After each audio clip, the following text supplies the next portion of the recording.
Hey stop, tu roules sur le boulevard BD. Ce manga est fait pour toi. Asadora, tome 6. Dans un hôpital japonais, le Premier ministre lutte contre un cancer. Nous sommes en 1964. Cet après-midi, c'est la cérémonie d'ouverture des Jeux Olympiques de Tokyo. L'homme pour qui l'accession du Japon au statut de nation moderne passe par la réussite des Jeux Olympiques ne pourra malheureusement pas y assister. Pourtant, il compte bien assumer ses fonctions ministérielles encore un peu. Il compte sur la jeune Asa pour veiller sur le pays.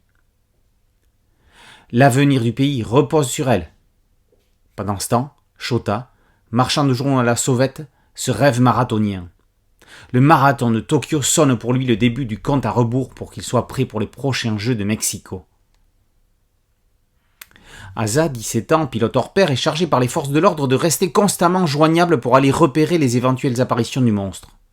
Minoru Isoji gère cette mission secrète de la lycéenne pour le gouvernement. Les personnages secondaires font toute la force de la série et constituent le squelette solide indispensable à toute bonne saga. Entre les cours de chant de Yone et la découverte du catch féminin par Miyako, l'apparition du monstre est gérée comme l'a fait Spielberg dans le premier Jaws.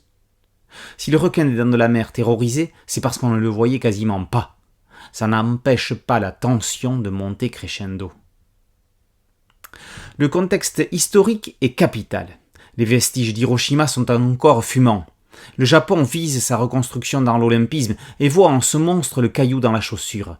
L'aigle américain peut-être, qui va l'empêcher de faire briller son aura. Les pouvoirs publics n'ont pas l'intention de vivre sous un joug, quel qu'il soit.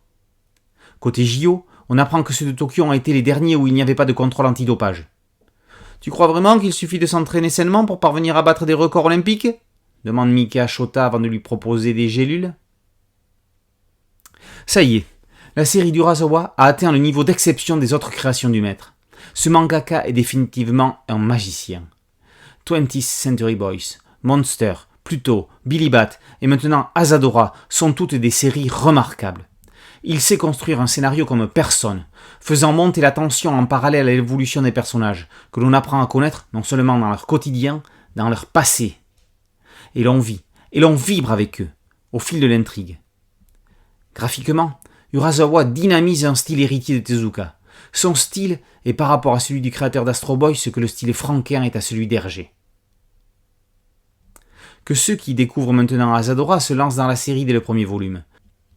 Ceux qui la suivent ne peuvent plus en décrocher. Allez, on le dit, Naoki Urasawa est le meilleur mangaka de l'histoire. Asadora, c'est le surnom d'un feuilleton fleuve très populaire de la chaîne japonaise NHK, diffusée depuis 1961. 60 ans. Le chef d'orchestre Urasawa semble bien parti lui aussi pour une longue série manga. Les Jeux Olympiques viennent tout juste de commencer. Abebe Bikila est en piste. Asadora, tome 6, par Naoki Urasawa, et paru aux éditions Kana. Boulevard BD, c'est un podcast audio, une chaîne YouTube. Merci de liker, de partager et de vous abonner. A très bientôt sur Boulevard BD. Ciao.